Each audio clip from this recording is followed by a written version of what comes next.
beautiful stand, I call the mid, up on this ridge. These beautiful hardwoods, a lot of white oaks, a lot of red oaks.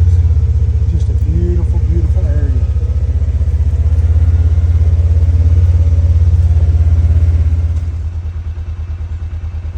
Had to change the batteries in my stealth cam. These stealth cams work really good. I mean, for me, you know, there's 1,000 brands out there. This allows me to share it with the guys through the email. All they got to do is just log down on the app, and I can share their email, and they can see the pictures also without us all having to have individual cameras. Do you have to have them? No. I enjoy seeing the deer grow, and it's just a big part of my management practices. Just out here putting them some good feed in again today. This buck muscle crumble, I really like this stuff. 99% of it goes to the deer. When it's crumbled up like that, the raccoons, they don't feed off of it. Something about the way they found this beautiful ridge last year, stumbled across it looking for some turkey sign after season. Apparently this is a good staging area. Found a lot of big rubs, scrapes. Trying to decide on a couple of these trees. Got a little tape on one. Taking the sun into consideration, the north wind, the way that most deer travel the sign I seen last year, I'm thinking that they come up out of these bottoms in the bedding areas and they filter through these ridges. So, got a couple of trees in this area that I'm thinking is gonna be good for either a normal set, like I normally do, hang the climbers, kind of like a lock-on, or my saddle. Just depends. Don't really know which way I'm gonna go yet. I'm gonna see where it is when I go to hanging stands and what I decide to do. But I'm really hoping this area right here is gonna be hot. Either me or one of the guys. We're sure to see some good deer activity in here. It's just beautiful. A lot of forage, a lot of cover. Regardless, it's gonna be a beautiful set.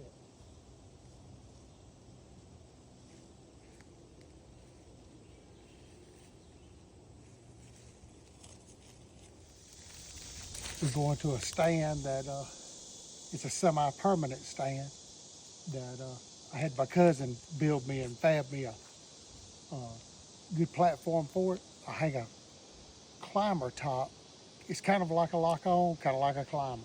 But these are hybrid stands that I have, and let's go check it out and make sure it's still in good condition.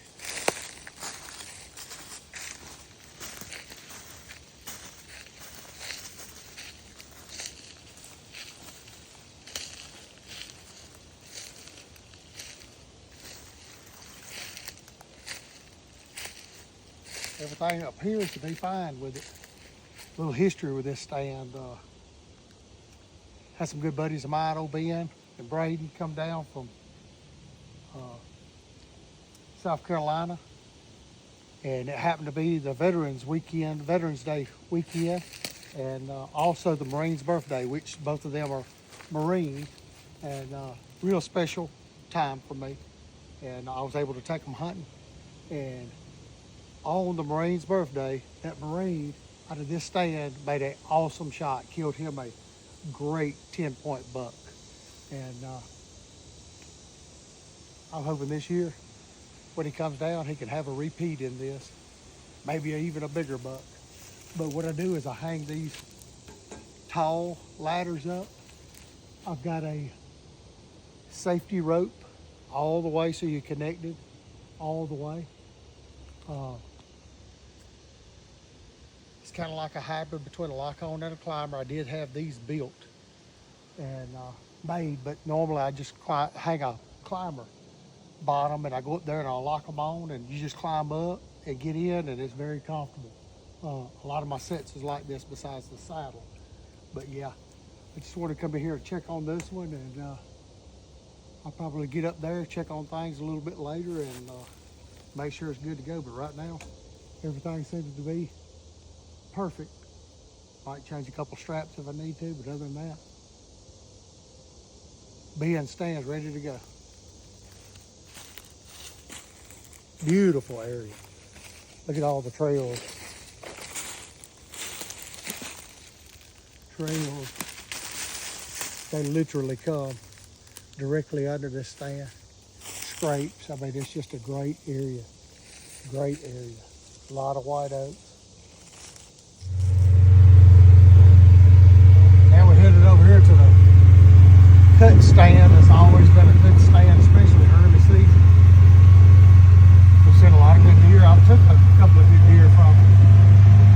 I call it the cut because it's a big old acre and flat, white oaks, good travel corridor, really good phone coming in and out of the cut over next door. And it's always been loaded with big bucks. So we're headed over there now, put some feed out on it.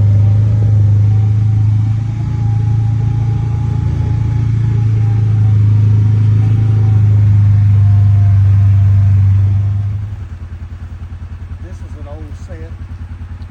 When I first got the property, I fell in love with. I call this the shack.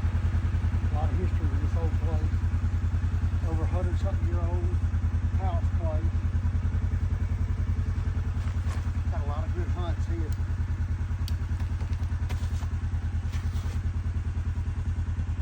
A lot of good deer frequent this area. I love old house places.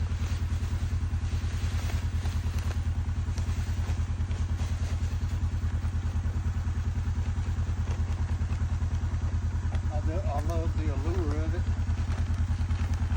The history. Got a stand over there at a big old cedar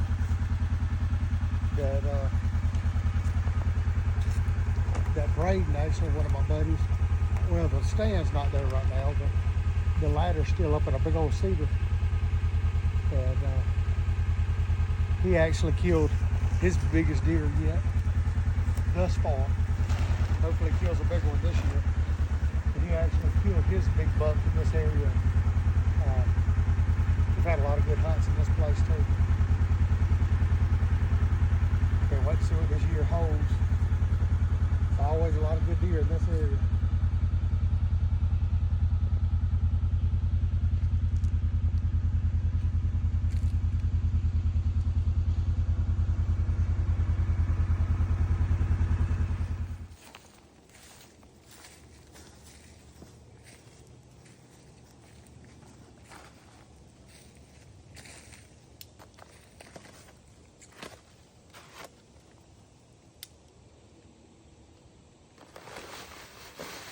This is the area that I call right at this point the nursery.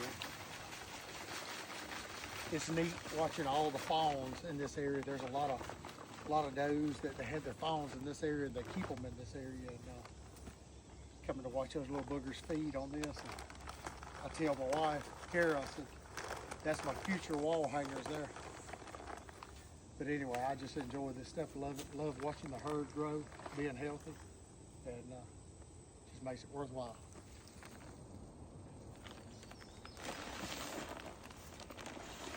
This is one of those new areas that I was really excited about. I call it the oxbow. It's got a tight drainage system in here that the ditch is oxbow around. It's in a good travel corridor. It's next to an old growed up cutover. And I've had a lot of really good bucks show up here lately. And I'm thinking it's gonna be a good one. I've already got a good set picked out.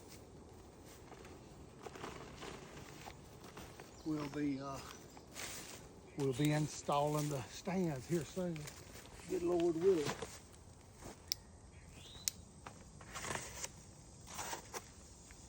They love this stuff. Man, do they love this stuff.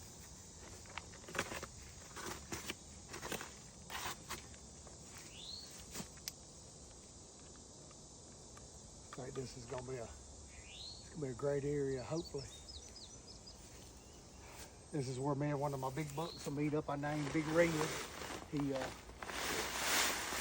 He's a big mature 7-year-old 9-point that I've been after.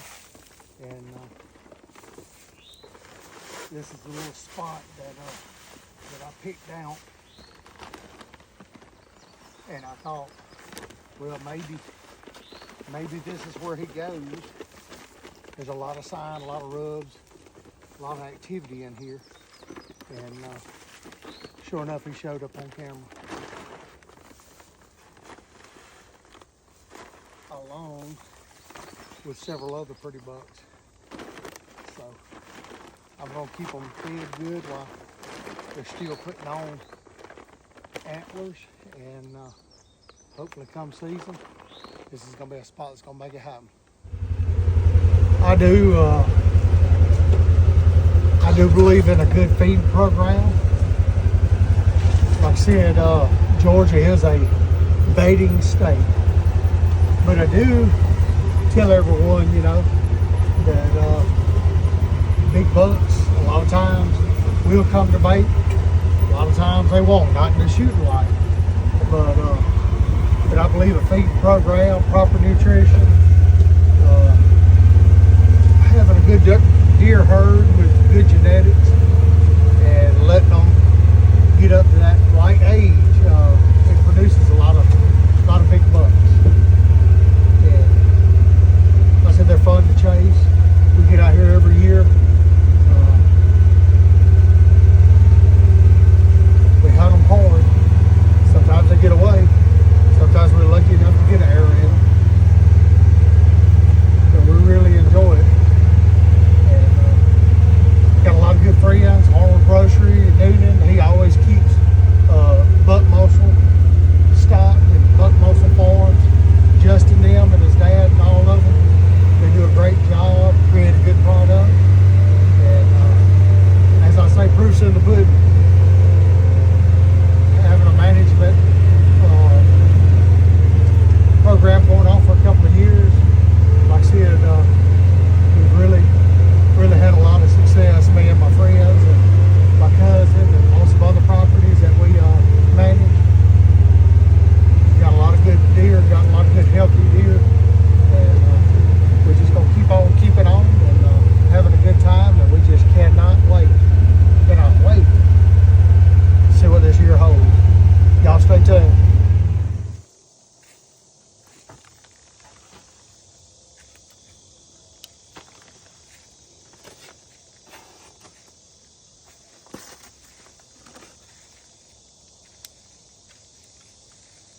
I know they hear me coming. Funny how fast the younger deer will come, and I might have to start hitting this right off the bat. It provides a lot of good nutrients, makes for a real healthy herd. As I say, proof's in the pudding. Y'all see the pictures and the videos. I always promote a good product. Buck muscle's it. This is one of those undisclosed locations, as I call secret locations.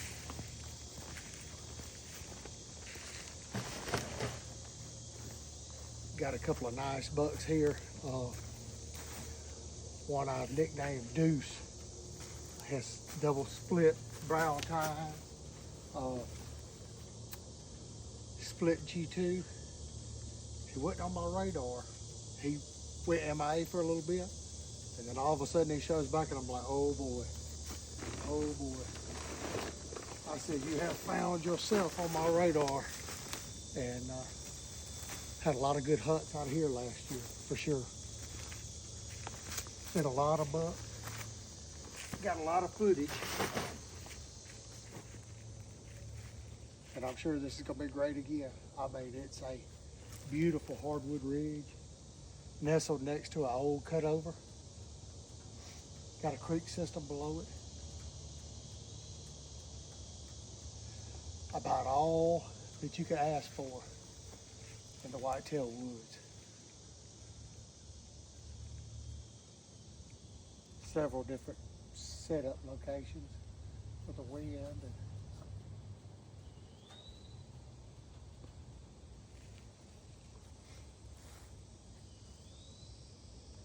I can't wait. I'm just gonna keep feeding them, see what happens, and then A lot of times what I necessarily won't do is hunt over a feeder. Yes, they come early season. You see them a lot, you get a lot of good pictures. But as the season progresses, they shed their velvet. A lot of times you won't get deer on feeders during the daylight. So what you have to do is you have to back off, find out where they come from, signs, scrapes, and set up for proper wind direction, because a lot of times those bucks will skirt these areas and just check the wind. Every now and then, I mean, a big buck will come in the daylight to a feeder. I wouldn't bank on it. A lot of times, like I said, they'll skirt it, they'll get downwind of it, and if you can find that sign and get that set up, get in there quick and quiet, normally it's 100, 150 yards away, sometimes it's closer, it just depends on the terrain. But if you can put the pieces of that puzzle together, it will really, really put you in close proximity of a big buck. Yes, the feed's good, getting a lot of good pictures, being able to tell what your herd looks like, but not necessarily always hunting over feed. It's a good thing, good, easy, good way to take does, management, if you have some deer you want to take. But when it comes to them big boys, back off a little bit. And a lot of times, if you can find where he's coming in to check these areas for the does that's feeding on the feeder, a lot of times, that's when you'll put yourself in ground zero and get that area in that big buck.